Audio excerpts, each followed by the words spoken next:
ଜାମୁକୋଳି ଖାଇବାକୁ ସମସ୍ତେ ବେଶ ପସନ୍ଦ କରନ୍ତି।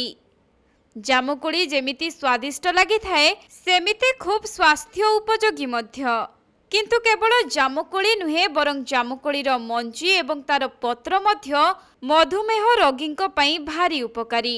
ତେବେ ମଧୁମେହ ରୋଗୀଙ୍କୁ ବିଭିନ୍ନ ପ୍ରକାର ଫଳ ଖାଇବାକୁ ବାରଣ କରାଯାଏ, କିନ୍ତୁ ଜାମୁକୋଳି ଏକ ଏପରି ଫଳ ଯାହା ମଧୁମେହ ରୋଗୀଙ୍କ ପାଇଁ ବେଶ ଉପକାରୀ ହୋଇଥାଏ।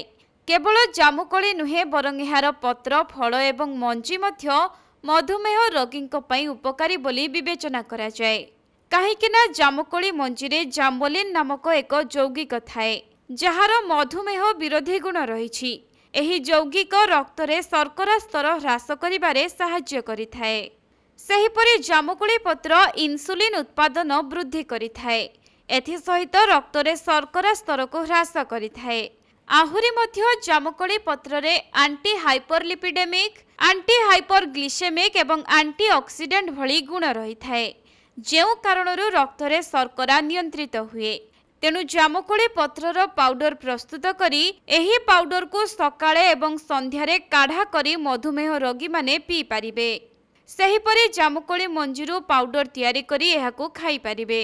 ପ୍ରତିଦିନ ସକାଳେ ଖାଲି ପେଟରେ ପାଉଡରରେ ପାଣି ମିଶାଇ ପିଇବା ମଧ୍ୟ ସ୍ୱାସ୍ଥ୍ୟ ପାଇଁ ଭଲ। କାହିଁକି ନା ଏପରି କରିବା ଦ୍ୱାରା ରକ୍ତରେ ଶର୍କରା ସ୍ତର ନିୟନ୍ତ୍ରଣରେ ରହିଥାଏ।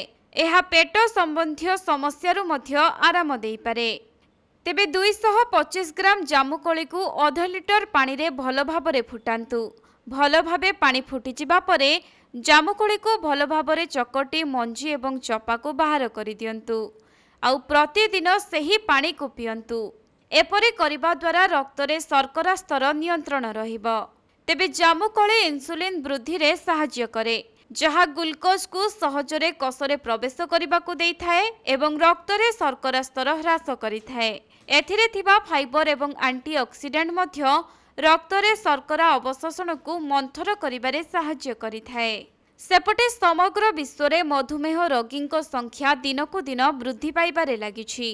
ଜୀବନଶୈଳୀକୁ ନେଇ ଜଡ଼ିତ ଏହି ରୋଗର ବର୍ତ୍ତମାନ ସୁଦ୍ଧା କୌଣସି ନିର୍ଦ୍ଦିଷ୍ଟ ଉପଶମକାରୀ ଔଷଧ ଆବିଷ୍କାର ହୋଇନାହିଁ।